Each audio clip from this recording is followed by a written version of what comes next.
예, 안녕하세요. 예, 이번 시간에는 지역사회 대상 사회복지 실천 기술에 대해서 강의하려고 합니다.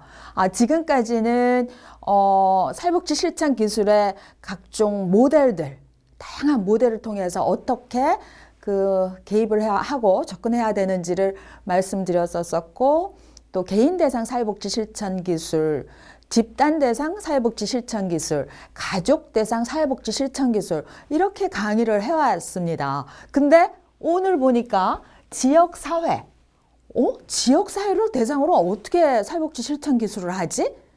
여러분들이 갑자기 아연해질 수도 있는데 걱정하지 마십시오. 지역사회를 하나의 체계로 보고 개입하는 겁니다. 제가 다양한 예를 들면서 강의를 하고 싶은데 여러분들 제 강의 열심히 쫓아와 주시기 바랍니다. 먼저 지역사회 대상 사회복지 실천 기술 첫 번째 시간을 강의하기에 앞서서 지난 시간 무엇을 했는지 또 살펴보고 그것이 이번 강의에 어떻게 적용될 수 있는지를 생각해 보면서 연결해서 강의를 진행해 보도록 하겠습니다. 지난번에 우리가 집단 대상 사회복지 실천 기술을 강의했었죠. 그 집단 대상 사회복지 실천 기술에서 집단이 무엇인지, 집단의 정의, 또 집단의 이론적 틀과 다양한 또 모델을 제가 설명드렸습니다. 그러면서 집단 구성 방법에 따라서 분류가 또 다양하게 이루어진다. 또 집단을 구성하는 어떠한 목적에 따라서도 분류가 다양해질 수 있다. 그리고 그 집단으로 어프로치 하는 거하고 또 개별 사회복지하고 어떠한 특징과 장점과 단점, 그리고 언제 개별 사회복지를 해야 되고 어떤 상황에서 집단 사회복지를 해야 되는지를 설명을 드렸습니다. 뿐만 아니라 그 집단 사회복지 실천을 하기 위해서 집단 대상 실천 기술 모형, 모델들이 있는데 세 가지 모델을 제가 강조를 했습니다. 사회 목표 모델, 또 두 번째로는 치료 모델, 또 세 번째로는 상호작용 모델 해가지고 여러분들이 그 대상이 누구냐에 따라서 어떠한 모델을 선택해서 어떠한 특징을 가지고 어떠한 변화를 시도할 것인가를 구상하고 개입을 해야 된다라고 설명을 드렸습니다. 뿐만 아니라 집단에는 사람처럼 어떠한 발달 단계가 있다. 우리 인간 발달 단계, 여러분들 사회복지학과는 굉장히 많이 배우지 않습니까? 근데 집단도 발달 단계가 있다라는 거죠. Developmental Stage에 따라서 각 집단 단계별 특징이 있고 그 특징을 잘 활용해서 집단을 매개체로 해서 개인의 문제를 해결하고 변화시키고 수정 완화하는 그런 역할을 해야 된다라고 하면서 각 집단 발달 단계에 따라서 사회복지사와 클라이언트의 역할이 달라질 수 있다. 그래서 사회복지사는 어떤 역할을 각 단계마다 수행을 해야 되는지, 또 클라이언트는 어떠한 역할과 기능을 할 수 있는지, 또 거기에서 어떻게 변화를 시도할 것인지 설명을 드렸습니다. 이번 시간에는 지역사회를 대상으로 한 사회복지 실천 기술입니다. 지난번에 배웠던 여러 가지 지식들이 다 연결되고 활용이 되는 그러한 영역입니다. 그래서 지역사회라는 그 커뮤니티라는 그 변화 체계를 어떻게 활용할 것인지에 따라서 그 지역사회 복지 대상 실천 기술 어떻게 정의를 할 것인지, 또 실천 모델은 어떤 것들이 있고 내가 어떤 모델을 선택해서 개입할 것인지 뿐만 아니라 개입 기술들 무엇을 가지고 할 것인지, 이러한 거에 초점을 맞춰서 제가 강의를 드리려고 합니다. 먼저 그 지역사회 대상 사회복지 실천 기술을 정의를 해 볼까요? 우리 그 사회복지사가 지역사회를 하나의 그 클라이언트 체계, 여기에서는 그 이용자, 유저라는 말을 많이 쓸 겁니다. 이용자 체계를 하나의 대상 체계로 보고 지역사회 니즈라든가 문제, 또 위험에 대해서 지역 주민을 조직화 해가지고 문제를 해결하는 방법입니다. 그렇기 때문에 지역 주민이라든가 그 지역 주민들의 집단 니즈, 문제를 해결해가지고 결과적으로 바라는 점은 뭐냐 하면 지역 주민의 삶의 질을 향상시키는 겁니다. 이렇게 하기 위해서 지역사회 내에 다양한 집단이 있겠죠. 그리고 조직도 있겠죠. 또 지역사회 내 제도라든가 여러 사람들이 존재하고 있습니다. 이러한 관계 속의 행동적인 유형이라든가 이들 간의 그 상호작용을 변화시키기 위해서 실천 기술을 응용하는 그러한 활동이라고 생각을 하시면 되겠습니다. 그래서 지역사회 수준에 그 개입을 해서 지역사회에 존재하는 다양한 제도에 영향력을 행사하고 지역사회 문제를 때로는 예방하고 때로는 예측하고 해결하고자 하는 여러 가지 일체의 그 사회적인 노력, 이것을 지역사회 대상 사회복지 실천 기술이다라고 정의를 할 수 있겠습니다. 그 하나의 간단한 그 인과관계로 그 표현을 하면은 지역사회라는 거는 개인이나 가족, 뭐 아동, 청소년 이런 것보다도 훨씬 더 넓은 차원의 그 개념이겠죠. 예. 그래서 아동, 청소년, 노인복지보다도 훨씬 더 이 지역성이 뚜렷하다라고 생각을 하면 되겠습니다.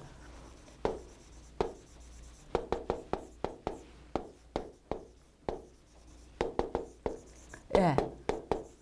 그래서 CO라고 많이 이야기를 하죠. Community Organization. 지역사회를 조직화를 통해 가지고 뭔가 변화를 시도하는 겁니다. 그래서 이 하나의 인과관계로 좀 본다 그러면은 지역사회의 다양한 그 니즈, 문제 있겠죠. 이것을 지역사회 조직화하는 과정을 통해서 지역사회 복지를 실천하는 과정이 바로 지역사회 복지 실천 기술이다라고 생각을 하시면 되겠습니다. 지역사회 대상 사회복지 실천 기술을 하기 위해서는 먼저 지역사회를 분석을 하셔야 되겠죠. 그 지역사회에 어떤 문제가 있는지, 어떤 니즈가 있는지, 또 해결하고 싶은 것이 무엇인지, 그 주민들이 바라고 있는 것은 무엇인지, 그것을 분석을 하셔야 된다라는 겁니다. 그래서 지역사회 내부에 행동이라든지 의사결정에 영향을 미치는 여러 가지 그 정치, 경제, 사회, 문화, 또 뿐만 아니라 그 커뮤니티의 그 역사도 알므로써 지역사회 실천의 어떤 그 컨텍스트를 전체를 이해하셔야 된다는 거죠. 지역사회 복지 실천을 하기 위한 지역사회 전체 맥락을 다차원적으로, 다변인적으로 다 이해를 하셔야지만이 지역사회 실천 기술 할 수 있다는 겁니다. 그래서 지역사회 주민이나 이용자를 돕기 위해서 지역사회에 필요한 새로운 어떤 프로그램 개발할 수도 있고 또 필요한 정보라든가 현존하는 그 자원에 대한 정보를 얻어서 지역사회를 명확하게 정확하게 그 분석하는 게 그 1차적인 그 준비 단계라고 할 수 있겠습니다.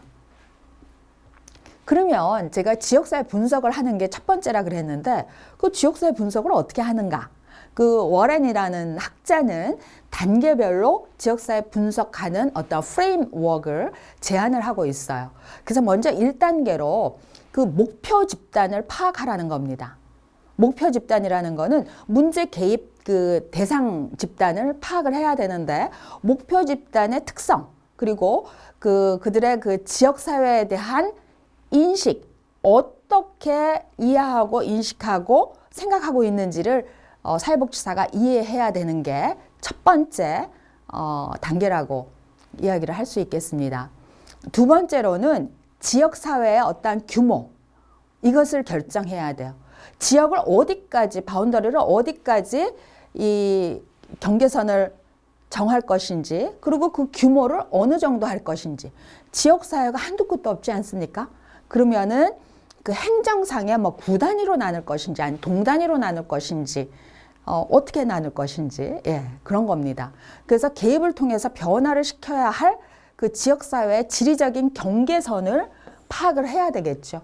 어떻게 나눌 것인지 그리고 목표 집단에 영향을 주는 여러 문제들이 있습니다. 그러한 문제들에 대해서 자료를 수집해야 돼요. 근데 그 문제에 대한 자료 무엇을 어떤 자료를 수집할 것인가 그 지역사회의 가치라든가 전통, 또 그 지역사회만이 가지고 있는 색깔, 신념일 수 있죠. 필로소피라든지 어떠한 그 빌리프 시스템, 또 정치적인 신념, 성향, 뭐 가치 갈등, 뭐 이런 거, 지역색, 뭐 이런 거 다 관찰하고 수집해서 그 프로파일을 만들어 가지고 정리를 해야 된다라는 게 요 두 번째 단계입니다. 세 번째 단계는 차이점을 인식을 해야 되는데, 그 목표 집단으로 설정한 그 집단하고 다른 집단하고의 어떠한 비교론적인 관점에서 어떤 차이점이 있는지, 그리고 목표 집단은 어떠한 문제로 억압을 받아왔고 어떠한 방식으로 문제가 누적되어 있는지를 파악하고 이해를 해야 됩니다. 그렇게 하기 위해서 목표 집단이 지역사회에 지금까지 적응하지 못한 이유가 뭔지, 아니면 지금까지는 적응을 잘 해왔는데 어떠한 변수 때문에 적응을 못하고 있고 문제가 발생했는지, 그게 무엇인지, 또 차별받고 억압받아온 그러한 근거, 증거 무엇인지를 수집을 해야 된다라는 거죠. 네 번째 단계로는 이 지역사회의 어떤 그 스트럭처를 파악을 해야 된다라는 겁니다. 그 목표 집단의 니즈를 충족시키기 위해서 그 권한이 어디에 있는지를 파악을 하셔야 돼요. 권한. 그래서 목표 집단의 목표를 충족시킬 수 있는 그 리소스가 어디에 있는지. 그거는 물리적일 수도 있고 비물리적일 수도 있습니다. 눈에 보이는 거일 수도 있고 눈에 보이지 않는 영향력일 수도 있어요. 그렇기 때문에 목표 집단의 목표를 충족시킬 수 있는 어떤 자원, 규모, 자원의 체계 무엇인지, 그래서 자원의 분배 과정이라든지 서비스 전달 체계 유형, 이런 것들도 눈에 보이지 않지만 추적을 하다 보면은 그 사슬, 고리, 요것을 발견할 수 있거든요. 그런 것들을 구조 파악을 해야 된다라는 겁니다. 그래서 지역사회 대상의 실천 기술을 하기 위해서는 몇 가지 특징이 있는데, 그 특징을 명확히 그 설명을 들으시면은 이런 거구나, 여러분들이 이해하기 훨씬 더 쉬우실 거예요. 첫 번째 특징은 뭐냐 하면은 지역사회 그 커뮤니티 내에 거주하고 있는 지역 주민의 공통의 어떤 니즈가 있다라는 거예요. 그리고 공통의 문제, 이것을 해결하기 위해서 개입해야 된다라는 거죠. 그다음 두 번째 특징은 지역사회 니즈와 문제가 대체로 그 주민의 조직화에 의해서 해결되어야 된다라는 거예요. 짠 하고 외부에서 다 해결 방법을 그냥 줘서 밀어붙이는 게 아닙니다. 그 지역사회 주민이 억셉트를 해야 돼요.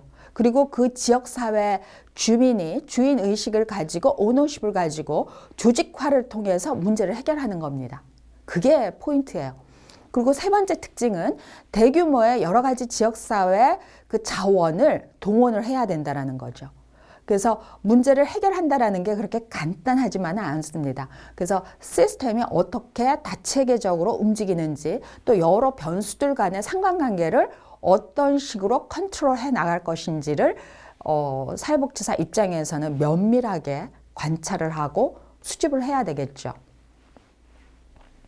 그래서 지역사회 대상 그 실천 모델이 몇 가지가 있는데, 이 모델에 입각해서 개입하는 거는 물론 그 사회복지라는 게 제가 이 강의 초반부에 말씀드렸다시피 이게 그 사회복지라는 학문은 그 전문적인 정체성을 가진 학문이기 때문에 그냥 문제를 그냥 해결하고 이게 아닙니다. 어떠한 그 지식과 그 철학과 가치에 입각해서 거기에 내재된 가치를 통해서 어프로치 하는 거죠.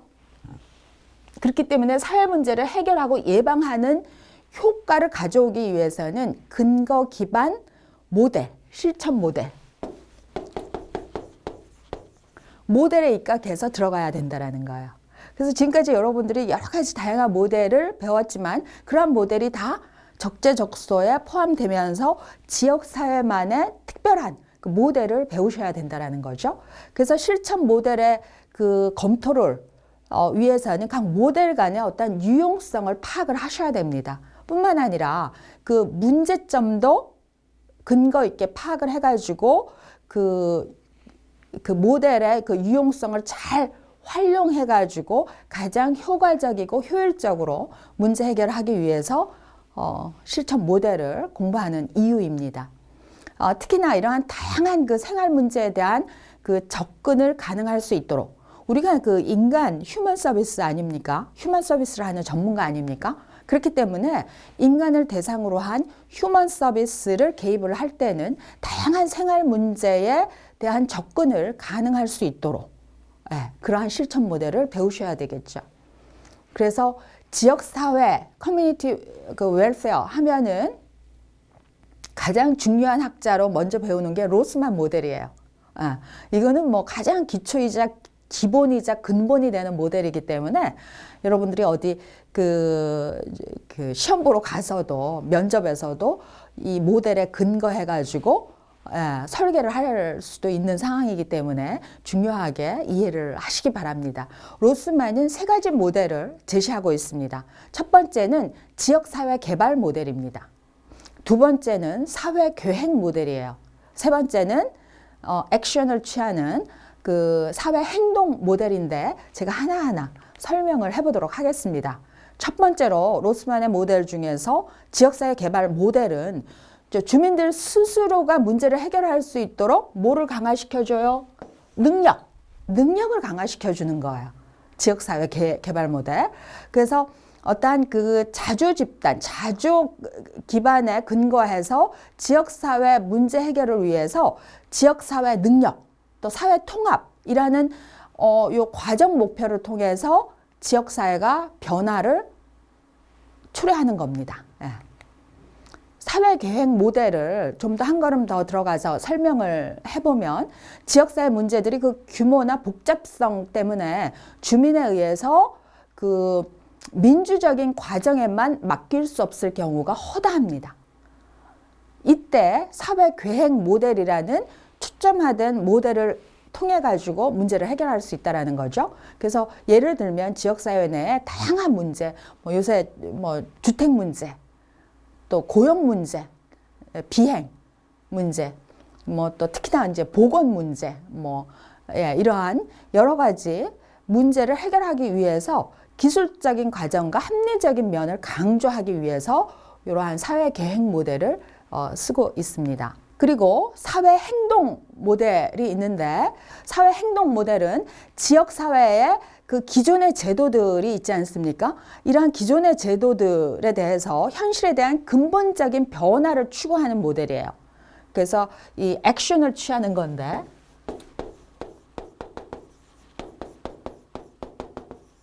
소셜 액션을 취하는 거죠. 행동을 직접 하는 거예요. 그래서 근본적인 변화를 추구하는 겁니다. 예를 들어서 지역사회 불우한 처지에 놓여 있는 그 주민들이 이 사회 정의, 이 요새 굉장히 중요하죠. 사회 정의, 민주주의에 입각해서 보다 많은 어떠한 자원이라든가 향상된 처우를 요구하는 행동을 할 수가 있어요. 행동을 하기 위해선 뭡니까? 광화문으로 나가고 뭐 하는 거죠. 이게 바로 사회 행동 모델입니다. 그 또 다른 로스만이라는 학자 외에 그 테일러와 로버츠라는 그 학자의 모델이 있는데 지역사회 개발 모델이 있습니다. 지역사회 개발 모델은 시민 참여에 기반을 두고 지역사회 개발을 추구하는 모델입니다. 그래서 또 다른 말로 이용자 중심 모델이라고 설명을 합니다. 그래서 지역사회 주민과 지역사회를 성장하게 하는 것이기 때문에 그 사회복지사는 지역사회 주민으로 하여금 문제 해결 과정에 참여하도록 독려하고 지지하고 격려하고 하는 조력자 역할을 하는 게 포인트예요.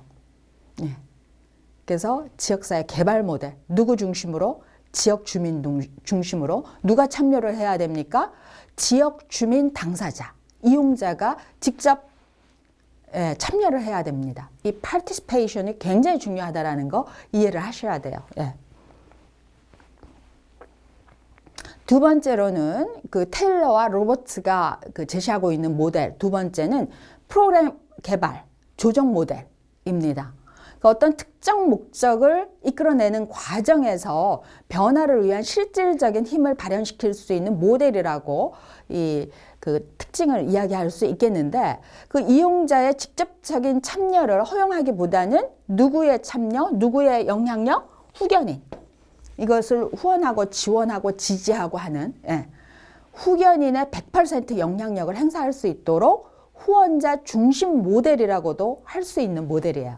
그래서 각 지역의 사회복지 공동 모금회가 대표적인 모델이라고 할 수 있겠습니다. 세 번째로는 계획 모델이 있어요. 그래서 전문가가 등장을 하는데, 전문가가 합리성과 어떤 전문성에 기반해가지고 효율적이고 효과적인 변화를 유도하는 모델이라고 할 수 있겠어요. 그래서 계획에 있어서 사람들과 그 상호 교류적인 노력을 엄청 강조하고요. 그리고 특히 옹호, 애드보커스, 옹호, 진보적인 정치적인 접근도 포함하는 게 사회 계획 모델입니다. 네 번째로는 지역사회 연계 모델이에요. 그래서 다양한 연계 노력을 전개해가지고 이용자의 니즈하고 후원자의 영향력이 동등하게 적용될 수 있도록 하는 모델이라고 할 수 있겠습니다. 그래서 지역사회 기관의 일선 스탯이나 그 행정가들에 의해서 수행되는 기능을 중심으로 설명하는 모델이라고 할 수 있겠습니다. 다섯 번째로는 그 정치적 권력 강화 모델인데, 자기 권리를 인정받지 못하는 여러 지역사회 구성원에 있겠죠. 그런 사람들을 지지를 통해서 스스로 권리를 찾을 수 있도록, 권리를 확대시킬 수 있도록 하는 그러한 모델이라고 할 수 있고, 로스만의 사회행동 모델하고 밀접하게 연관관계가 있는 모델입니다. 그래서 다양한 이익 집단의 경쟁 원리에 기초를 하고 있다라고 할 수 있겠습니다. 그래서 제가 여러분들이 이러한 세 가지 모델, 또 내지는 뭐 5가지 모델, 다양한 학자들의 모델에 따라서 사회복지 실천 기술을 하는 데 있어서 지역사회를 대상으로 할 때 그 모델을 설명하고 있는데, 한 사례로 그 여성운동을 좀 가져왔습니다. 미국의 여성운동을 쫙 설명함으로써 두 번째 시간, 세 번째 시간 제가 설명하면서 이렇게 연상작용을 통해서 이런 거구나 라고 이해하실 수 있도록 사례를 가져왔는데, 1950년대, 60년대는 그 기혼 여성 노동자가 굉장히 급증하던 시기였었어요, 미국에. 그래서 1963년을 기준으로 해서 그 조사를 해봤더니 여성 임금이 남성 임금의 63%밖에 되지 않았다라는 거죠. 이때 1963년에 그 베리 프리던이라는 그 유명한 그 여성 그 작가가 나타났는데, 이 사람이 쓴 책이 여성의 비결입니다. 여성의 비결. 이 책을 이제 발표를 하고 수백만의 여성들이 품고 있던 불만이, 나의 불만은 바로 저거였어, 이렇게 되는 거죠. 그 당시에 여성은 남편 잘 만나는 거, 아이 잘 키우는 거였었어요. 그래서 이때 그 베리 프리던은 여성이 새로운 역할과 일을 찾아야 된다라고 주장을 했고, 또 가정 바깥의 세상을 남성 전유물로 규정하지 말고 여성도 같은 영역에서 바깥에서 개인의 그 활동을 통해 가지고 개인적, 직업적 정체성을 찾아야 한다라고 강력하게 주장한 여성 운동가입니다.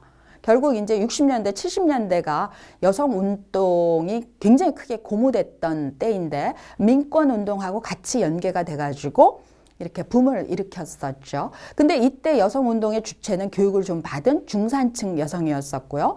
또 60년대 그 중산층 젊은이들에게 큰 영향을 끼친 어떤 레지스탕스, 그 저항 운동, 저항 정신이 강하게 영향력을 미쳤기 때문이죠.